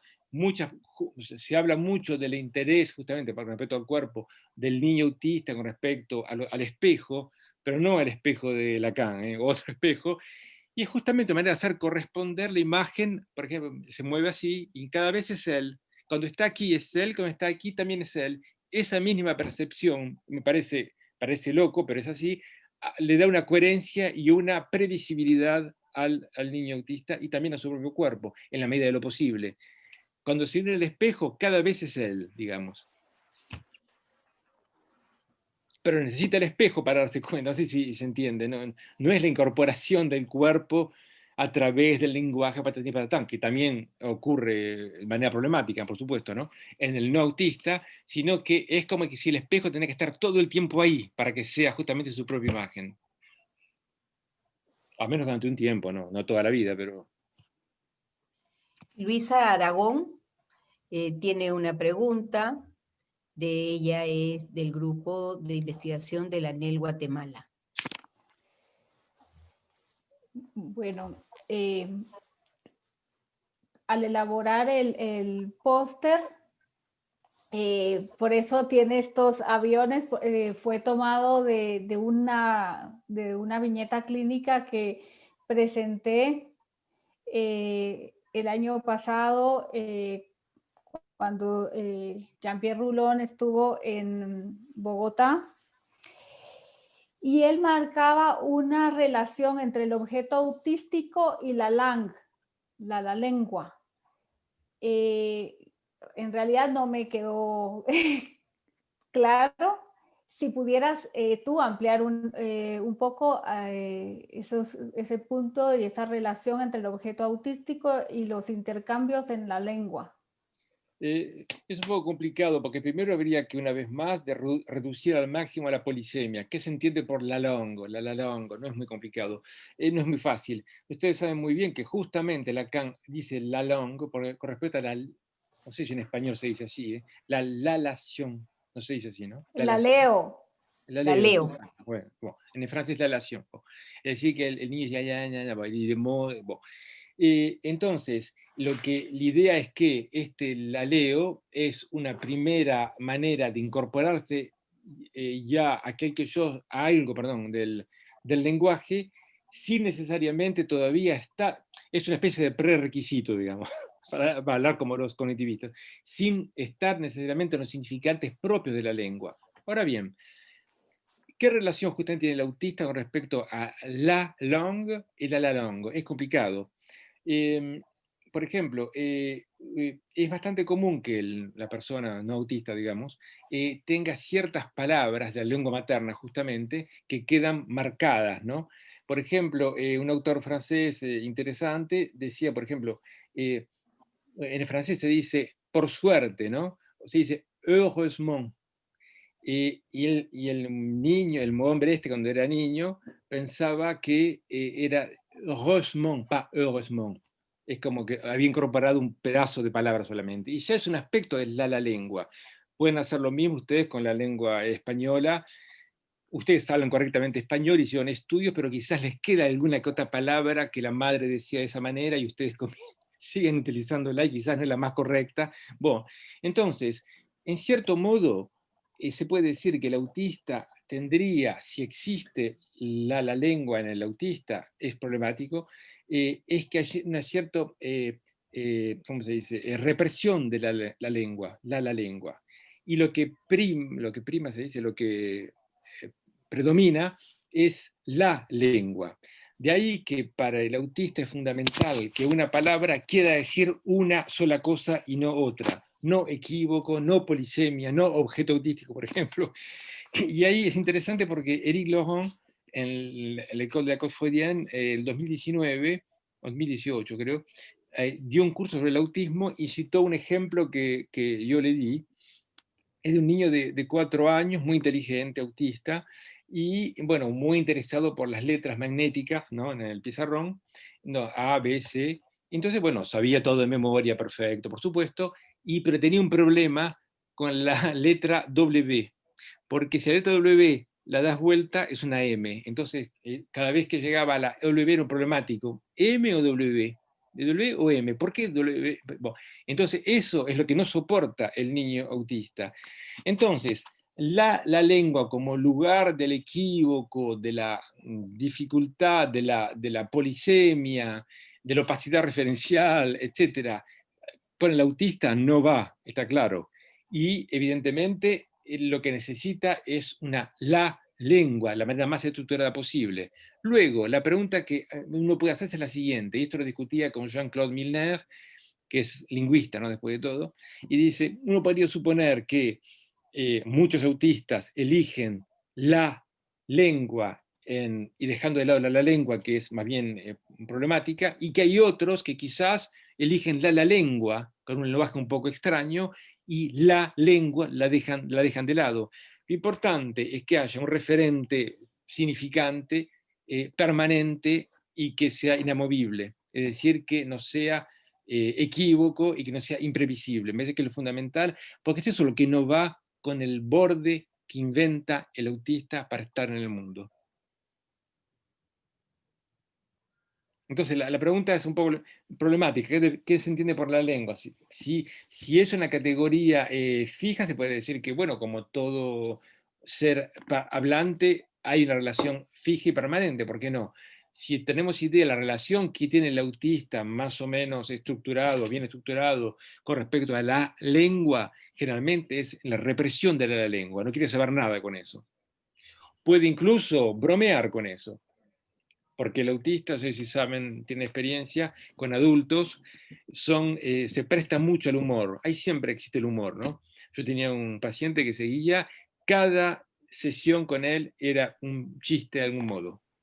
Y siempre era cuando algo no funcionaba de manera equívoca, casi a la manera del no autista, digamos, pero justamente de manera un poco problemática y que mejor reír que llorar, digamos, ¿no? Bien, bueno, les doy la palabra a Marlon Cortés, que tiene una pregunta. Marlon. Sí, ¿me escucha? Sí. Sí. Ok. Realmente son dos muy cortas. La una es, en los 5 capítulos que leímos, no vi referenciado a los Lefort, viendo que ellos de frente, en el texto La distinción del autismo, que está prontamente salir la traducción en español, en La distinción del autismo, digamos, su tesis es no tienen otro. Bueno, entonces no sé si no tienen otro que... Sí, que el autista no tiene otro. No hay otro, que no hay otro. Esa es su tesis fundamental. Es lo primero. Y lo segundo, en otro ámbito totalmente distinto, como también trabajo con adultos y específicamente universitarios, es decir, con doctorado, con novia, con trabajo, entonces se armaron un mundo, pero entonces si te sigo a vos, escucharía sin el otro, y yo entonces quedo en el aire, sin otro, y entonces, no sé, o se armaron otro, o pues que entonces esta gente ¿dónde queda? Que insisto, tienen doctorado, se casan, los entrevisto para una investigación, decir, conversan, no sé. Sí, la pregunta es fundamental, justamente. Cuando los Lefort, en todo caso es mi percepción, cuando dicen que no hay otro en el autismo, es decir, no hay otro tal como lo presenta Lacan, es decir, como lugar de significantes, como lugares en el cual ¿cómo decir? El mundo reenvía significantes que pueden reemplazarse unos por otros. Justamente este reemplazo no va en el autista. W no es M. Eso es problemático. Eso significa que no hay otro en ese sentido. Me parece que esto es fundamental. No quiere, que luego el autista inteligente, etcétera, o menos inteligente, poco importa, se construya un mundo, no es el otro del equívoco del cual habla Lacan, que justamente se refiere a la opacidad referencial de la cual hablaba al principio. No tiene que haber este equívoco, y eso es lo que es problemático del autismo, y que es problemático también en el autista, pero no de la misma manera, digamos, ¿entiende? ¿Puedo explicarme con respecto a esto? Un pequeño detalle con respecto a los Lefort. Cuando ellos hablan del pequeño Robert, el Roberto, no sé cómo dicen ustedes, tengan cuidado porque al principio ellos dicen que es psicótico. Luego, bueno, quizás autista. Hay que tener cuidado porque en realidad hay que distinguir probablemente dos tipos de autismo. Un autismo que es el autismo prototípico, el autismo tipo Kanner, el autismo que ustedes conocen, el autismo del que hablas tú, de los universitarios, etc. Y otro es el autismo sindrómico, donde el síndrome autístico aparece en el conjunto de un otro síndrome más extenso y más complejo, que es una enfermedad genética o poco importa. Quiero decir que si ustedes siguen el desarrollo motor, etcétera, del verdadero autista tipo Kanner, no hay ningún problema. El niño camina cuando tiene que caminar, hace todo correctamente, la cabeza es normal, la cara es normal, etcétera. Si toman el caso de Robert de los Lefort, el niño no caminó hasta los 4 años, por ejemplo. Así que no estamos hablando de lo mismo, hay que tener cuidado con respecto a esta, quizá hay algo que no fue desarrollado con respecto a los Lefort. El Robert tenía una prognosis, como se dice, ¿no? Y tenía una dismorfia facial, etcétera, etcétera. Así, probablemente era una enfermedad genética que daba algo de autístico o psicótico, si quieren, pero que no es en tanto tal un verdadero autismo, si se puede hablar así, o no es prototípico. Bueno, esa es un poco la respuesta. La respuesta, entonces, que no tiene otro, es que no tiene otro en el sentido, el otro equívoco, el otro donde un significante puede reemplazar a otro significante. Cuando ustedes estudian el autismo, hay muchos tests, ¿no es cierto? Uno de los tests se llama A2, no tiene nada que ver con el psicoanálisis esto, y es justamente la capacidad que tiene el niño a, si se quiere decir, matar la cosa, como diría Lacan. Matar la cosa, ¿qué significa? Que ustedes tienen aquí un vaso, ¿no? Con el concepto de vaso. Todos los vasos del mundo pueden desaparecer del planeta Tierra, que ustedes tienen el concepto de vaso, lo arman de nuevo. Es decir, que yo no dependo de esto. Lo fundamental para los gente que estudia esto es que, por ejemplo, el niño normal, digamos, no autista en todo caso, pueda, por ejemplo, jugar al autito con un control remoto, o con una lapicera, con un marcador, por ejemplo. El niño juega al autito, ¿por qué? Porque incorporó la idea del autito, porque el autito es lo que representa al sujeto para un marcador, si les parece, esos dos significantes. Y es lo que justamente no funciona en el autista. No solamente el autista no va a ser un autito con esto, nunca jamás. Recuerden que Lacan dice de Dick que no sabe jugar, sino que además, mismo el autito, verdadero autito, tampoco lo usa como autito. Lo usa para hacer girar las rueditas, etcétera, con una relación distinta, no socializada, si se quiere, al otro. Entonces, esa no socialización al otro es ese otro que no hay en el autismo. No que no haya ningún otro, por supuesto. ¿Entienden lo que quiero decir? Bien. Bueno, Paula del Ciopo, de la ANEL Ciudad de México. Sí, hola.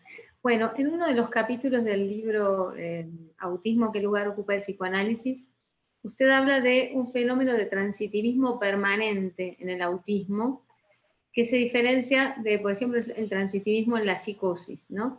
Si podría decir algo más de esta diferencia, sobre todo porque, bueno, no la entendí completamente y tiene, me parece, un valor clínico fundamental cuando usted se refiere a Motrón y cómo trabajar con el niño.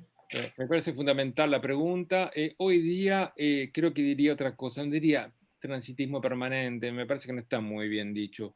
La idea bueno, si usted dice a Mareval transitivismo, no dice nada, pero en general prefiere no decir transitivismo. Y me parece que está bien, porque ¿qué ocurre con el transitivismo permanente? Es que si, por ejemplo, el niño está en la clase escuela normal, por ejemplo, ¿no? Entonces hay un alumno al lado y la maestra dice al alumno, deja de escribir, no sé, poco importa, y el autista dice, pero no he hecho nada. No es de él el que hablan, enseguida toma al otro como especie de doble. Entonces, este transitivismo inmediato es algo bastante impresionante y que es permanente. Ahora bien, este transitivismo, entre comillas, ¿no? ¿No sería más bien una especie de una versión comportamental de la famosa ecolalia, justamente que copia al otro tal como es, y de ahí toda la noción del doble, por ejemplo, en el autismo? Me parece mucho más interesante. ¿Por qué? Porque el transitivismo que luego a la adolescencia un poco lo deja el autista, no está todo el tiempo con eso, es como una etapa formadora, digamos, en el autista, y para nada es lo que ocurre en el psicótico. El psicótico, no digo el niño psicótico, que no sabemos muy bien de qué se habla, el niño psicótico pequeño, hay que ver de qué hablamos, ¿no? Me refiero, por ejemplo, al esquizofrénico. El esquizofrénico catatónico está en lo que se llama la ecopraxia, ¿no? Si usted sonríe, él sonríe, si usted llora, él llora, y si uno levanta la mano, etc. Entonces, ese transitivismo de la psicosis, el verdadero transitivismo, no hay que confundirlo demasiado con el transitivismo del autismo, no tiene nada que ver en realidad. Y es así que comenzamos a mezclar autismo y psicosis. Es así que hablamos de evitación, creo que se dice así en español, de la mirada del otro en el autista, en el niño autista, cuando en realidad no ese es el problema en el niño autista. Lo que encontramos es evitación de la mirada en el otro, en el esquizofrénico justamente, adulto, lo vemos y te miras hacia otro lado, gente perseguido, etc. En el autista, y vuelvo a lo que he dicho antes, el niño autista no cuenta con la mirada del otro, no es que está contra la mirada del otro, no cuenta sobre eso. Un tipo citado por Mareval, que es genial, un inglés, Atwood, dice algo genial con esto, ¿no? Dice, cuando él está en contra de la idea de que el niño tiene que mirar al otro en los ojos, por supuesto, ¿no? Y dice, cuando el autista lo mira a usted en los ojos, pierde el hilo. Es como, yo doy el ejemplo siguiente, por ejemplo, que usted lee una conferencia, o mira al otro o lee lo que está leyendo, lo que está escribiendo, no puede hacer las dos cosas al mismo tiempo. Incluso está mal visto que uno lea todo el tiempo sin mirar al otro, por ejemplo. Es lo mismo en el autista. Mírame en los ojos cuando te hablo, no hay que decir eso, porque justamente la idea que está siguiendo el niño, la actividad, no tiene que apoyar sobre el otro para que lo distrae justamente, lo mete en otra vía. Gracias. Bien. Tenemos una pregunta que también ha trabajado con nosotros, Marlit Pachao, que es de Arequipa y ahora estudia en París. Así que le escuchamos. ¿Qué tal? Buenas noches. ¿Se me escucha? Sí. Sí. Bueno, muchas gracias por tu conferencia, Juan Pablo. Es un tema que me interesa y mi pregunta va un poco por el objeto, que es lo que has tratado hoy, ¿no? Entonces, esta relación del objeto con la mismidad, con lo que llamaste sameness. Y entonces me preguntaba si, digamos, primera pregunta, en esta mismidad, en esta repetición, digamos, hablaste de que los objetos, en un momento, creo que fue, bueno, alguien de los que mencionaste piensa que es un objeto externo. Yo pensaba que bueno, que justamente las ecolalias, estos, digamos, repeticiones lingüísticas o las repeticiones a nivel del cuerpo, los movimientos corporales, finalmente hay una repetición también ahí. Entonces, el objeto no solamente es algo que está externo ni es tangible, sino que el objeto también podría ser considerado estos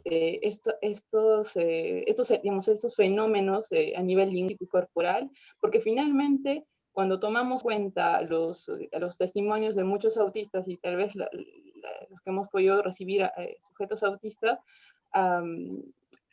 esto presenta como, digamos, y creo que Lorán lo dice, como como fenómenos de defensa, o sea, es una defensa que el sujeto, digamos, utiliza frente al otro, en ciertos momentos incluso se incrementa más. Y entonces la primera pregunta era esta, y la segunda era justamente esto, si finalmente, pues, este objeto, si se presenta en un momento como defensa, también planteaste que podría ser no sé si una salida, pero digamos, una salida hacia el otro, hacia un nuevo otro, ¿no? Entonces, esa dificultad del objeto, ¿no? ¿En qué momento pasa desde este repliegue, el objeto finalmente termina encerrando, aislando al sujeto finalmente porque se defiende, es lo que me parece, y este pasaje hacia algo nuevo, ¿no? Hacia la invención. Entonces, espero que haya podido... Gracias, Malik. La invención está del vamos, porque cuando les dije que mismo los científicos no saben muy bien qué ocurre entre los 12 meses y los 24 meses, es que ¿por qué un niño autista se interesa en las luces, otro se interesa en los libros, otro en los colores, otro en esto, otro en otro? ¿Cómo ocurre eso? No se sabe, aparentemente es por azardoso, ocurre así, puede ser una cosa u otra, no se sabe muy bien. Con respecto a Éric Laurent, yo estimo mucho lo que ha hecho, tuve algunos puntos de desacuerdo porque durante mucho tiempo Laurent consideró que el autismo era una psicosis. No creo que lo piense hoy día. Entonces, por ejemplo, en los años 80, 90 hablaba de la alucinación permanente en el psicótico, en el autista no tiene ninguna relación, no hay ningún autista que alucine, nadie describió un autista que alucina hasta ahora. Entonces, luego cambió de opinión, me parece, y ahora dice otra cosa, por supuesto, y mejor así. Entonces, la idea de defensa ya es como que nos evoca un poco la psicosis y no sé si es lo mejor. Segundo, como dice otro clínico interesante, un autista, ¿cuándo se defiende en última instancia, supongamos, ¿no? Cuando uno lo va a molestar.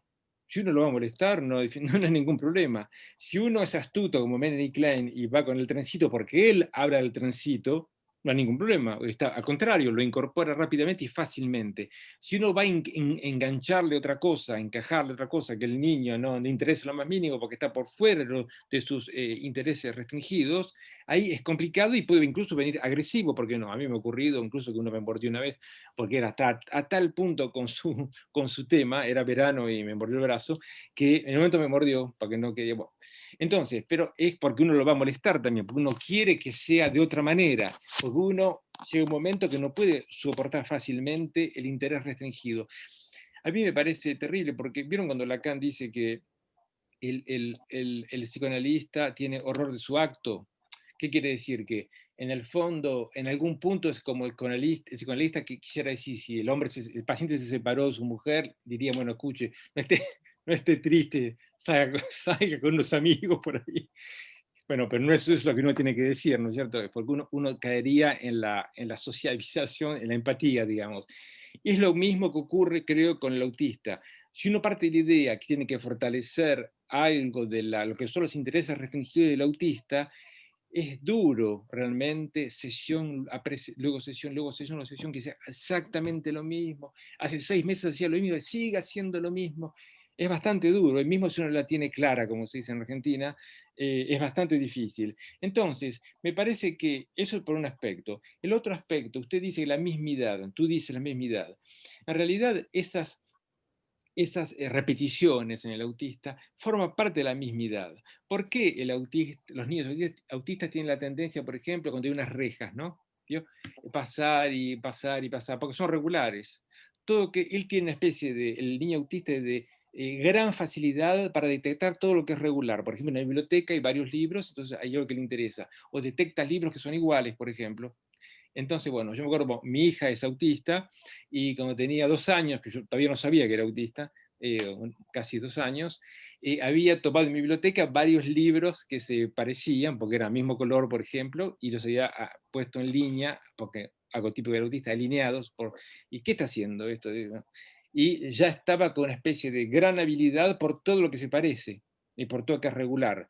Entonces, existe la constitución de un mundo que solamente es perceptible no por el deseo del otro, sino por las regularidades justamente, y es ahí donde el autista puede apostar sin problema. ¿Entiendes lo que quiero decir? Ahí puede jugar sin problema. Jugar en todos los sentidos del término, apostar, quiero decir. Y en lo otro es complicado, y es ahí donde surge la defensa hacia el otro como intrusivo. Bien. Juan Pablo, yo te quería preguntar algo que lo veo en la clínica. No trabajo en una institución, vienen a mi consultorio. Eso es un poco difícil, no es más escaso, pero ahora tengo Asperger o de alto funcionamiento, podría decir, en uno que ha terminado ingeniería de sistemas y que hace software. O corrige software. Y quería, eso sería su objeto, porque no le encuentro objetos, no le encuentro objetos, ese es el que está en la mano, ¿no? Pero... puede ser que no, pero por supuesto en el software puede encontrar justamente circuitos, regularidades que son siempre las mismas. Cada vez que va a ir a buscar algo, va a estar ahí. Cuando la psicoanalista quizás no va a estar ahí, o no sé, o un día dice una cosa, otro dice otra, es algo más complicado. Entonces me parece que algo que funciona, por supuesto, como objeto, como constitución del mundo, diferente a las relaciones sociales, que son más elásticas, más condicionadas por el deseo, más condicionadas que quiero una cosa, en realidad quisiera otra, o quisiera esto, pero en realidad no tanto. Eso no va. En realidad no va tampoco para el neurótico, y por eso es neurótico, pero bueno, para el autista aún menos. Y pequeña especificación, con lo cual a veces también discutimos con Mareval, no está claro que es Asperger y alto nivel, no está muy claro. En realidad habría 2 categorías, Kanner, vamos a decir, y Asperger. Kanner, retraso del lenguaje. Asperger, no solamente no hay retraso del lenguaje, sino que incluso el niño es mucho más fácil en el lenguaje que los demás niños. Habla más, mejor, de manera más correcta, a tal punto que un niño Asperger de verdad, a los 6 años, puede hablar mucho mejor que muchos adultos que no tienen mucha instrucción, por ejemplo. Con mucha más. Entonces, quizás hay que ver eso, ¿no? Pequeño comentario. Bien, gracias. Tenemos en el chat, nos escribieron unas preguntas, Antonella Torres, que quería pedir que explicaras qué hacer con un niño de 4 años, autismo tipo 1, dice, para que controle sus esfínteres y pueda de alguna forma avisar a sus cuidadores. Y hay otra de María del Rosario Barba, que es, y cuando no hay lenguaje verbal, ¿cómo hacer? Y el objeto autístico no está fijo. Elida. Sí. Perdón, también hay una persona que ha levantado la mano, Reiner Ríos. Sí, pero bueno, voy a ver si alcanza el tiempo y de Reiner tendría que ser una intervención muy corta, por favor. Sí. Bien, lo primero, lo de... Muy rápido. Lo del control de esfínteres es un problema, efectivamente. Hay que acompañar al máximo al niño. Quizás el niño, por ejemplo, tiene dificultades para hacer pis, orinar como corresponde. No tanto porque tengan cuidado con especie de aumentar la fantasmagoría psicoanalítica, por ejemplo. El niño no quiere ir al WC, al toilette, al inodoro, porque teme que cuando tira el botón está aspirado y llevado por... No es tanto así. Unas cosas fundamentales en el inodoro es el ruido, justamente, y lo que no soporta el niño es el ruido. Por ejemplo, puede ser así y justamente con el codo tirar el botón de manera que no escuche ese ruido, porque es algo intrusivo, el ruido como tal, y no el pipí, ni no sé qué. Bueno, un punto fundamental. El otro punto fundamental es que algo con como diría Mareval, la cesión del objeto existe, porque, por ejemplo, hay que muchas veces acompañar al niño autista o niña hasta la adolescencia porque por ejemplo no puede hacer caca, digamos, sin pañales. No que no pueda tener control de esfínter, eso no es el problema, es que cuando va a defecar tiene que tener un pañal, es decir, una continuidad con el cuerpo. Y luego, a tal punto que puede autonomizar, al punto que el niño se arregla solo, va con el pañal, se lo pone el mismo, defeca y tira luego de manera absolutamente adulta, entre comillas, digamos, pero tiene que pasar por ese circuito. A un momento dado, eso puede cambiar, por suerte, y puede hacer las cosas de otra manera, pero con problemas de constipación a veces, etcétera, hay una problemática ahí, efectivamente, pero hay que acompañar al niño al máximo. ¿Qué se hace cuando no hay lenguaje? Y depende, lo primero que habría que ver es si cuando no hay lenguaje, qué tipo de autista se trata. Ya dije que diferenciemos el sindrómico, autista sindrómico y autista Kanner. El Kanner es el que conocemos, el verdadero autismo, digamos, ¿no? El Kanner, 90% habla, en general. Son muy pocos los que no hablan. De manera que si el niño no habla, podemos preguntarnos qué tipo de autismo es, porque justamente si no, uno puede tener muchas dificultades con eso. Es decir, uno va a ver un niño que es completamente en retraso, terrible, como dicen los psicólogos, edad mental de 1 año y medio, como tiene 7, bueno, poco importa, lo cual no quiere decir nada, por supuesto, pero y uno dice, pero ¿qué es lo que hago mal como terapeuta? Y no hace nada mal, es que no es un autista, Kanner, software, ingeniero y todo eso, es otro tipo de autismo y es, pues, para el niño y para uno como psi, es bueno darse cuenta de qué tipo de autismo se trata, porque si no se vuelve loco también con el autismo que no funciona como uno quisiera, digamos, ¿no? ¿Y Reiner Ríos? Bien. Sí, por favor, Reiner, tu pregunta. Buenas, saludos Juan, un gusto escucharte. Sí, gracias. Juan, en relación a lo que hablaste del estadio del espejo, no me queda claro la diferencia del proceso del estadio del espejo en la psicosis del autismo, porque te entendí que está la imagen, está la mirada del otro, que el niño no le da un sentido o no toma para entender la imagen, su misma imagen, pues. Pero la pregunta era sobre esa, o sea, digamos, sobre esa palabra que decías que se había equivocado en la traducción de Miller. Me llama la atención de que Miller, siendo francés, se equivoque y jugando con la homofonía, que tú has dicho, la palabra neutrel, algo así, y has dicho un poco como mutación de 3, o sea, puedo jugar con la homofonía de mutación de 3, en tanto la imagen, el niño y esta mirada del otro, pero en este voltear, en este girar el cuello, lo que me interesa es el gesto. El gesto es una mirada o una palabra, porque si hay una imagen, una mirada y no hay palabra que dé una grapa, no hay palabra. Reiner, aprendamos algo de los cognitivistas, ya que no los queremos, pero bueno, ya que ellos aprenden algo de nosotros aparentemente. No es el prerequisito del lenguaje, no hay palabra. Puede haber palabra, pero no es la condición fundamental, porque yo puedo ser mudo, sordo-mudo y ser normal, entre comillas, es decir, ni neurótico, ni psicótico, ni autista, ni nada. No necesito hablar necesariamente. Que esta mirada reenvía a un significante, bueno, perfecto, muy bien, no hay ningún problema, pero lo fundamental es la relación al otro, estallido del espejo de Lacan, ni más ni menos. Una pequeña cosa, tú me dices, ¿qué pasa con la psicosis? Yo creo que con la psicosis no pasa nada, no hay problema en general entre el estallido del espejo y esta no mirada hacia el otro, etcétera, la terceridad, digamos, la simbolización, y la psicosis. La psicosis existe sin ningún tipo de dificultad. Lo que tú puedes tener, como dije en una charla hace poco, es, hablando de un psicoanalista, del hijo de un psicoanalista conocido de París, el niño era normal, entre comillas, digamos, no, nada en particular, a los 5 años, por ejemplo, lloraba porque decía que quería ser una niña. Bueno, luego fue esquizofrénico a los 20 años, como por casualidad, ¿no? Eso es una psicosis. Cuanto mucho tienes un niño normal, en el sentido del desarrollo normal, no nada en particular, con algunas particularidades y que te puedes preguntar luego si no hay algo que viene un poco más complicado luego, o no, por supuesto. Este ejemplo que les doy, justamente 15 años después, era psicótico esquizofrénico. Entonces no hay diferencia entre autismo y psicosis con respecto a este momento del espejo en particular, con respecto a este punto que me refiero, del momento más puro del estadio del espejo, como dice Lacan. No me refiero a otras cosas, me refiero a esto en particular. Gracias por la respuesta, Juan. Y otra cosita rapidito, en relación al objeto. el objeto autista. Lauret dice que el objeto autista es como la norma de zapatos que le da forma al zapato, ¿no? Y yo tengo una encrucijada en este momento, porque si la orientación es predominar y favorecer el objeto autista en el niño, ¿verdad? Pero la experiencia me ha mostrado que a pesar de que el objeto autista es concreto, el objeto autista también es fallido.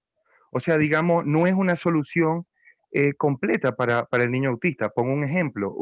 Tuve un caso de un joven que tenía que usar 5 gorros en su cuello para que la cabeza pudiera estar estática y pudiera estar erguida. Cuando no tenía sus gorros, el cuello le colgaba, ¿no?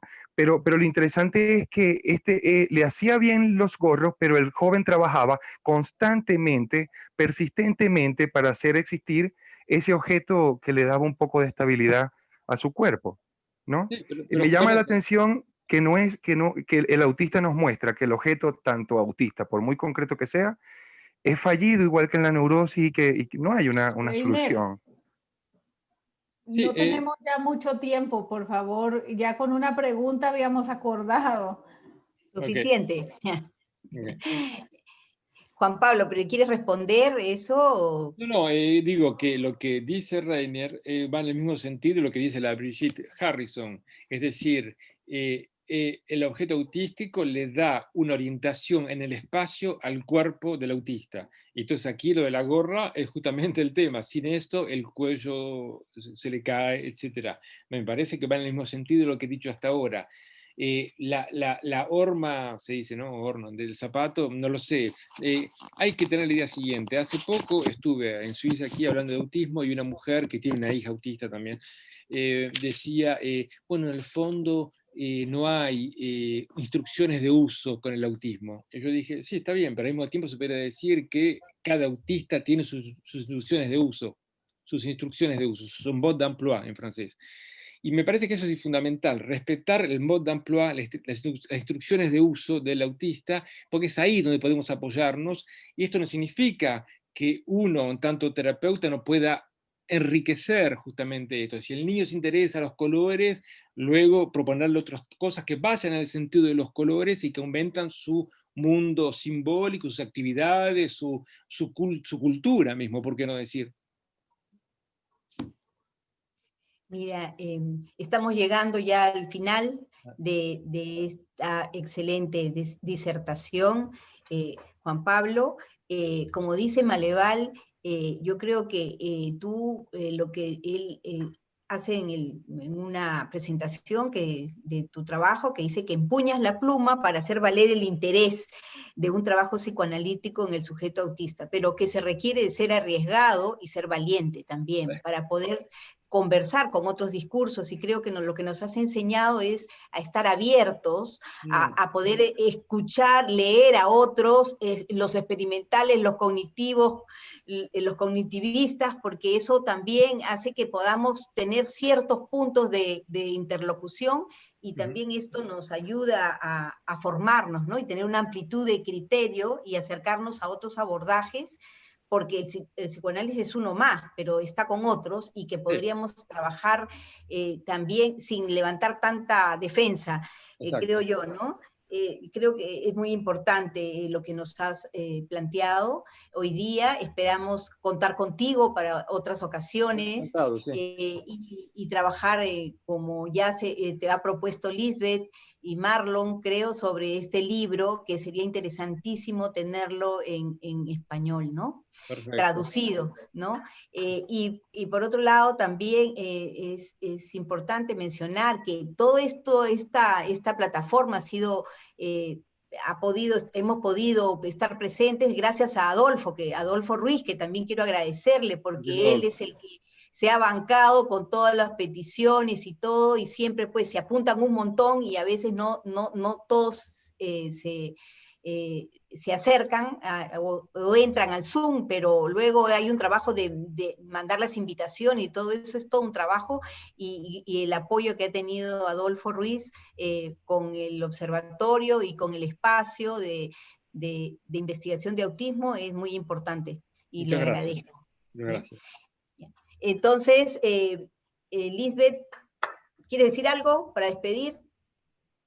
No, de nuevo, agradecer a Juan Pablo su rigor, sus articulaciones, siempre tejiendo conexiones, ubicando hallazgos maravillosos, muy entregado al detalle y a la clínica, y de eso aprendemos un montón, Juan Pablo. Muchísimas gracias, y efectivamente pensamos tener tus libros en español. Ok, a ustedes también gracias. Muchas gracias. Adiós. Gracias. Merci.